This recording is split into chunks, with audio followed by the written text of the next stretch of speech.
As you all know, some of the best stories coming from the Old West is either a bank robbery and or a train robbery.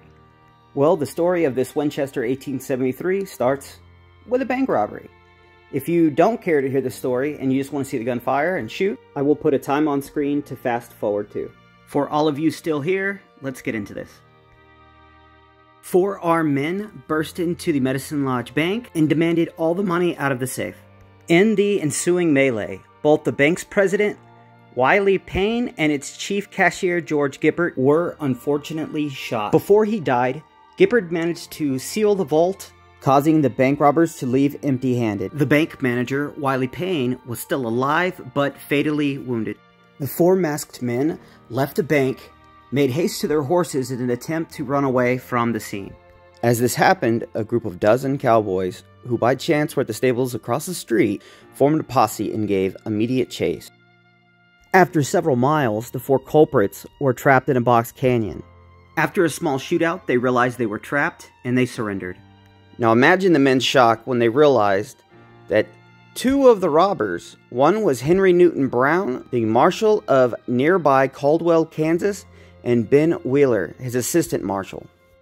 If the name Henry Newton Brown sounds familiar to you, it should. Henry Newton Brown ran with Billy the Kid in New Mexico during the Lincoln County Wars. Brown managed to escape from the deadly gunfight on July 15, 1878, which had effectively ended the Lincoln County War. Brown saw this opportunity as a reason to escape and start a new life elsewhere. For him, that elsewhere ended up being Texas, where he ended up a lawman in Oldman County. So just like many of the famous people from the Old West, it was kind of ironic to see them jump back and forth from the law side to the outlaw side quite often. Brown excelled at being a lawman. He quickly grew a reputation as being one-ply toilet paper, rough, tough, and doesn't take shit from anybody. Well, that's what I'm assuming anyways. In their words, he was a 2-gun man. After several years of doing that, he drifted north through Oklahoma, Indian Territory, and into Kansas, settling in Caldwell, Kansas, in July of 1882. Hired at the time as an assistant marshal, he quickly was promoted to town marshal. Brown appointed as his assistant marshal a friend, Ben Wheeler, not to be confused with YouTuber Jay Wheeler.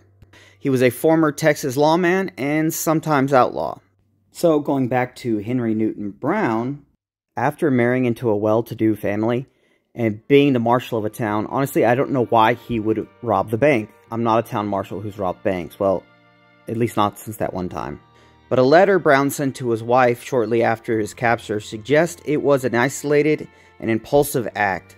I don't know if that's going to be too good of an excuse, but I'll remember that for next time I buy an antique firearm and I don't tell my wife.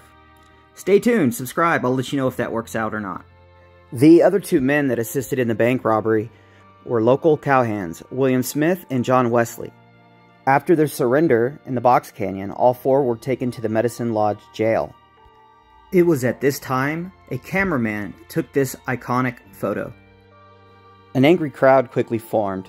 The local law kept the angry mob at bay until the bank president finally passed away due to his wounds. Once the crowd surrounding the jailhouse realized that the bank president had passed away, they wanted blood. Anticipating a lynching, the men managed to free themselves of their shackles. When the lynch mob opened the jail doors, all 4 men attempted to break out and run. Brown was shot dead, nearly cut in half by 2 shotgun blasts at close range. Ben Wheeler actually broke free, but only made it around 100 yards before he was cut down by gunfire. Although badly wounded, he lived long enough to be hanged next to the other 2 surviving men, thus ending this bloody bank robbery. So, now that you know the story of the Medicine Lodge bank robbery, where does this rifle fall into the story? Well, one of the 12 cowboys across the street who gave chase to the bank robbers, his name was Nate Priest. This was his .73 Winchester. He was a local rancher. This rifle would have been only about a year old at the time.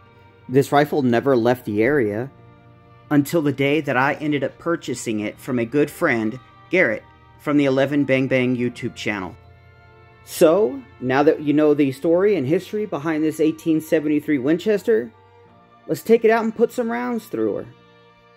This is my 1873 Winchester and 4440, made in 1883. Alright, let's see how she does.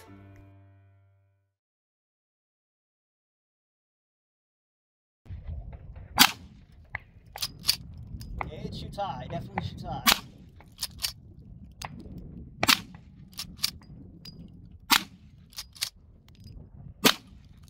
Finally.